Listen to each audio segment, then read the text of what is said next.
अरविंद केजरीवाल आंदोलन के रास्ते राजनीति में आए थे। पहले पहल तो उन्होंने कसम खाई कि वो कभी राजनीति में नहीं आएंगे। हालांकि बाद में वो न सिर्फ राजनीति में आए बल्कि 3 बार दिल्ली के मुख्यमंत्री भी बने। केजरीवाल हमेशा दावा करते आए हैं कि हम राजनीति बदलने आए। अरविंद केजरीवाल मुख्यमंत्री रहते हुए गिरफ्तार होने वाले पहले भारतीय बने। अमूमन मुख्यमंत्री जेल जाते ही इस्तीफा दे देते हैं। अरविंद केजरीवाल ने ये परंपरा बदल दी। इतना ही नहीं, अरविंद केजरीवाल बकायदा जेल से सरकार चला रहे हैं। केजरीवाल ने आज जेल से अपना दूसरा आदेश जारी किया है। इससे पहले उन्होंने जल मंत्री को पहला निर्देश दिया था। अब अरविंद केजरीवाल ने दिल्ली के स्वास्थ्य मंत्री सौरभ भारद्वाज को कुछ खास निर्देश दिए हैं। मीडिया के सामने आए मंत्री सौरभ भारद्वाज ने खुद बताया कि उन्हें ईडी की हिरासत में कैद दिल्ली के मुख्यमंत्री ने क्या आदेश दिए। उन्होंने एक डायरेक्शन मुझे भेजी है कि सीएम साहब ये जान के बेहद व्यथित हैं कि दिल्ली के कई अस्पतालों में और मोहल्ला क्लिनिकों के अंदर दवाइयाँ उपलब्ध नहीं। कुछ अस्पतालों में मोहल्ला क्लिनिकों के अंदर जो मुफ्त टेस्ट होते हैं, जो मुफ्त ब्लड टेस्ट होते हैं और सैंपल्स होते हैं, वो उपलब्ध नहीं हैं।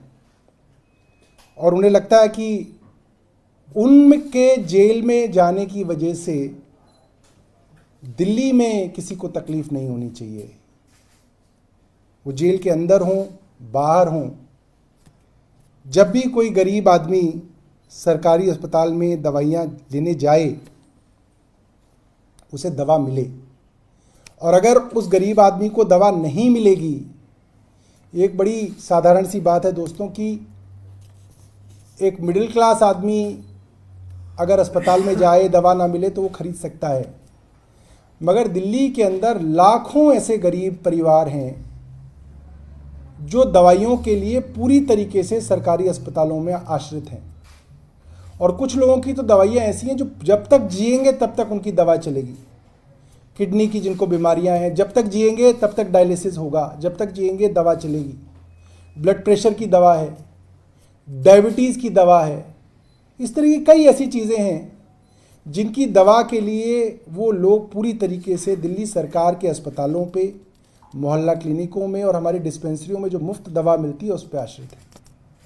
और बहुत सारे लोग ऐसे हैं जिनको लगातार इंटरवल्स के बाद टेस्ट कराने की ज़रूरत पड़ती है और वो टेस्ट भी जो है उसके लिए वो हमारे मोहल्ला क्लिनिकों पे आश्रित हैं। और इस तरीके की सूचना मुख्यमंत्री जी को मिली है कि कई मोहल्ला क्लिनिकों के अंदर जो मुफ्त टेस्ट होते थे उसके अंदर समस्या आ रही है।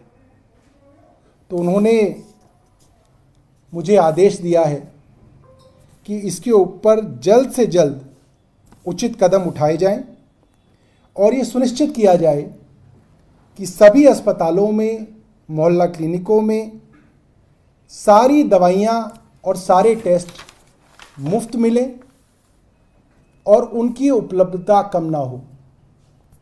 मैं समझता हूँ कि